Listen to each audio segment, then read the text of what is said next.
Have you ever made a promise so big, so life-altering, that it completely changed the course of your future? I mean, a promise that didn't just affect you, but your kids and their kids and their kids' kids for generations to come. It sounds like something out of a fantasy novel, right? But this is the story of a real promise, a divine pact, that has echoed through thousands of years of human history.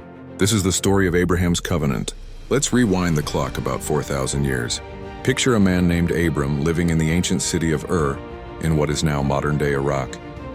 He wasn't a king, he wasn't a warrior, he was just a regular guy. And he and his wife Sarai had one great sadness in their lives. They were old and they had no children. In their culture, that was a huge deal. A legacy, a family name, it all depended on having kids. Then, one day, Abram hears a voice he believes is God, and this voice gives him a crazy instruction.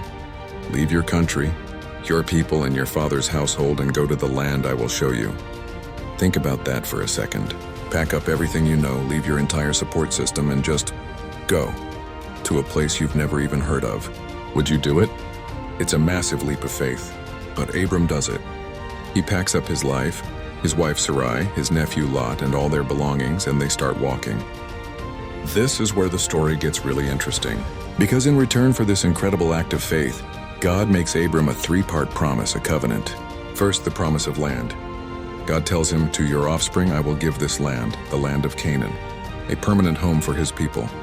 Second, the promise of descendants. This is the one that must have sounded impossible to Abram. God says, "I will make you into a great nation. I will make your offspring as numerous as the stars in the sky and as the sand on the seashore."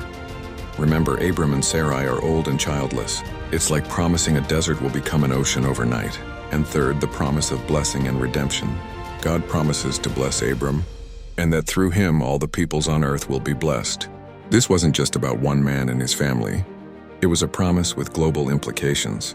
To seal this deal, this covenant, there's a bizarre ancient ceremony involving sacrificed animals, and God changes their names. Abram, meaning exalted father, becomes Abraham, father of many. Sarai becomes Sarah, meaning princess. These new names cemented their new destiny, and incredibly, the impossible happens. At 100 years old, Abraham has a son with Sarah named Isaac. The promise begins to unfold. This covenant becomes the foundational story for three of the world's major religions: Judaism, Christianity, and Islam, all of which trace their spiritual lineage back to Abraham. It's a story about radical faith, a seemingly impossible promise, and a legacy that literally changed the world. It all started with one man, an impossible choice, and a voice that called him to a destiny he could never have imagined.